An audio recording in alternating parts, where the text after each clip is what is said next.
for tuning in. This is the BDL Playoffs, and we're in the last semi-final. After this, we're going to have a best-of-5 place 3 match for $1,000, and after that, we're going to have a best-of-5 final match for $3,000/$2,000 for the second place. Amazing prize pool, amazing tournament, sick players, and awesome games overall. So we do have Naniwa in the top right. We do have Strelok in the top left. And I'm all out of breath, man. I'm not the Duke. I'm not all out of gum, but I'm all out of breath. I'm gonna drink some water. And these games, man. These games. Guys, please don't block the ads. Like, I know ads can be annoying, but you help us out. Like, we get revenue from the ads, and we shove all of that into tournaments. We actually have a weekly tournament running, which you should check out. I'm not going to advertise that here too much, but it's the RageQuitTV Open. You can find that on Team Liquid. And all the money we make through the ads will go into that and show matches and all that stuff. So I don't spam them too much. I like make 2 between games. So please, if you want to help us out, don't ad block them, but leave us be. And of course, check out the sponsors for this tournament, which is Guile, I think a RAM producer. Nani with a gateway first, so not going for a Nexus. Could be a 1-gate Expo, could be a 3-gate. Although on this map, the natural is so easily defended that you won't really 3-gate on this. You can easily put up like 3 bunkers, forming a nice arc, and you won't get far as a Protoss. So Nani, he knows what he's doing, man. He knows what he's doing. With the 2 gas, he's gonna grab his 50 gas. Look at that. Look at that. And 50. See you around. So 1-gate expand. This is just marvelous. Like, this is stuff that I just oogle at. This solid play. Huge sucker for that. So really enjoying it. Strelok with the same old Reaper expand. There we go.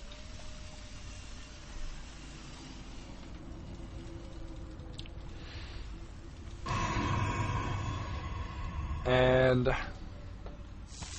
yeah, Naniwa put back into put guys back into gas. I shouldn't read the chat that much when I'm casting. It's kind of distracting. Putting up gateway number 2 and probably 3. Or is this gonna be a robotics? I do not know.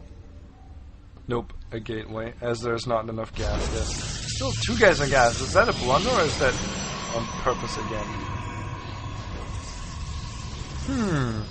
I wonder. Here's the Reaper, man. Coming in. 0 kills. Still 0. And it will stay 0. Reaper gets taken down by that Stalker. Huge win for Naniwa. That Reaper is always an annoying little ladybug guy. And the SCV gets taken out. The standard Strelok Reaper SCV scout. Pretty unsuccessful, although it saw the 3 gates. So that's quite alright. Not minding that. Not minding that. And yeah, Strelok going up to 3 racks, 1 tech lab, bunker just to be safe. And Nani, I think, didn't watch the last replay. So maybe he jumped through it. That could be. That could be. That would actually be a Naniwa thing. But like, if he didn't see that fast hidden base, that must have been like. And if he still wouldn't know, would be very, very frustrating for him, because if you don't know something like that, you just can't explain your loss. So it's all like,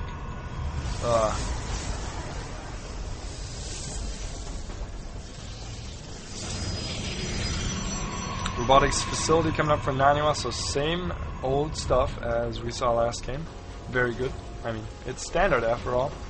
And imbaStrelok with the factory gonna grab his starport. As he's clicking like a madman, there we go, starport reactor. So again, most 2 standard builds in the world clashing. I know I've said that numerous times, so I'll stop now.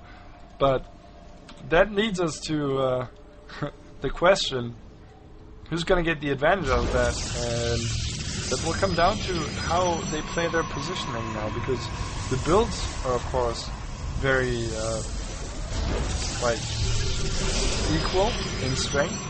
It's a fast robotics, and actually, good scan from Strelok. Picks that up. You can click it.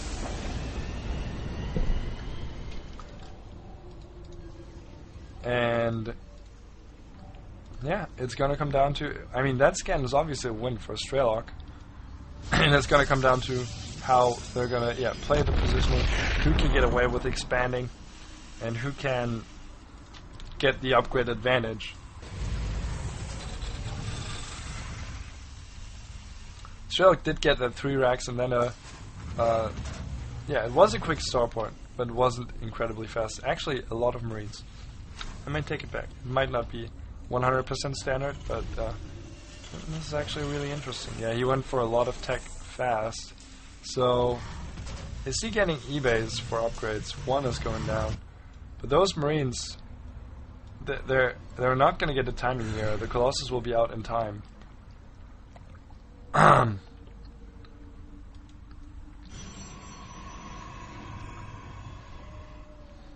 And are they going to attempt some draw play? That would actually be the smartest idea here, just to circumvent those force fields. That will go down in just a second.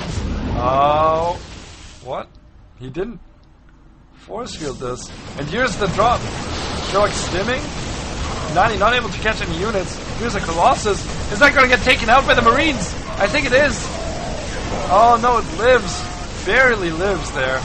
Wow, no, it gets taken out by a single Marine that was being healed by a medvac. Holy Marine! That was so cost efficient for Strelok. Can't even believe he sacked a few. Oh, he's dropping at the same time. Strelok bringing his drop play to the table, mixing up his play once again. Wow. This is quite sick. He still has a bunch of Marines ready. I don't think Naniwa will fall for another drop. But yeah, you will have range in the Colossus now, but that first Colossus loss is just so horrible. Is Nani going to expand off of this? Will not be the worst of ideas. Shark just scouting, Nani doing so as well. Checking for a third, yeah. Nani wants to check for a third. If he sees one, he's like, yeah, I can expand too. Is he going to see it? It's coming right now. And if there's no third, he has to be worried. Drop being taken out without much of a problem. Workers killed not a lot, but those 5 units that Strelok killed were kind of worth the money. And now Nani sees the command center flying over. Did plant a pylon here, very standard place. Standard. 1 Marine check-in for any probe coming out to take a third. And what's Nani's plan? He's double forging. He's gonna take that Twilight Council. So he's playing a long-term game once again, taking that third. I really like it. Especially with Colossus and then Blink, you have a good mobility between this triangle of bases. You can see it on the minimap.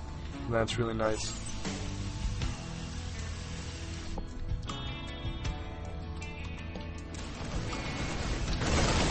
Ahead in Harvesters, dropping again, trying to do some damage over here. And that gets killed. So good shot for Naniwa.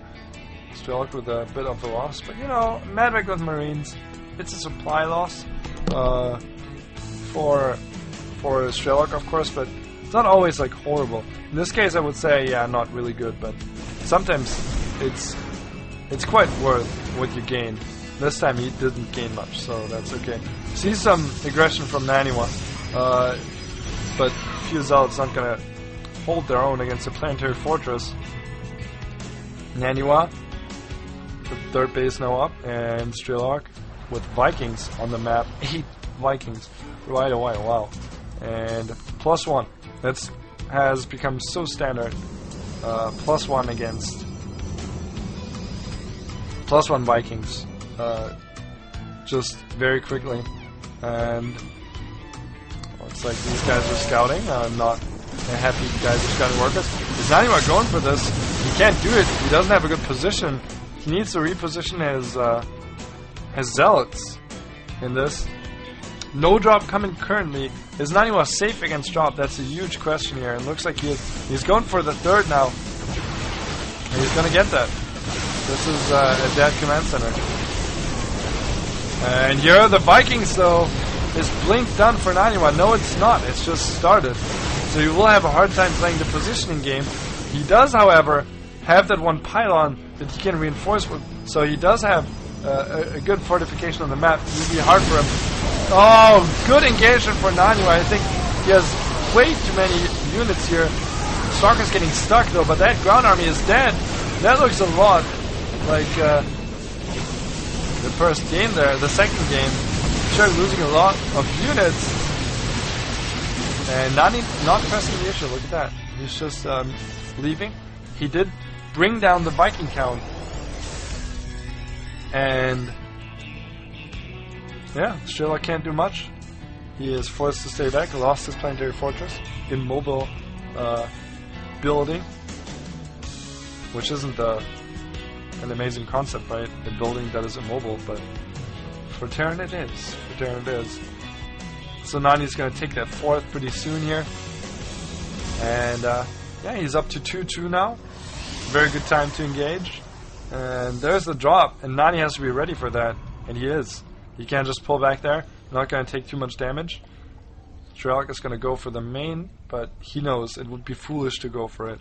Nani will be, without a doubt, be ready for that. So he's just loading that off. 10 Marines still standing there. Hang on. And now a huge army for Strelok, kind of all-in-ish, which is reasonable, yeah. He's taking almost all of the SCVs, and here's the clash! But I think Nani just has so many units. He's so far in its supply. Great force fields, not enough Vikings. Not enough Viking DPS here. Vikings coming for a flank. Nani just needs to warp in units. He's so low on units. 2 Vikings getting taken out for free. There we go. Look at that bunch of units streaming in. Nani needs to like just chrono all his gates. Make another round of units. He's chroning those upgrades. Always playing for a long game. Another engagement. Not committing to it. Nani knows he just killed a bunch of SCVs. He doesn't have to commit to anything. Strelok is down to 25 SCVs. So this is actually Nani's game. And he's just going for that. Warping in a ton of zealots here. Any Colossus he loses right now don't matter. And Nani gets a GG, goes to the finals.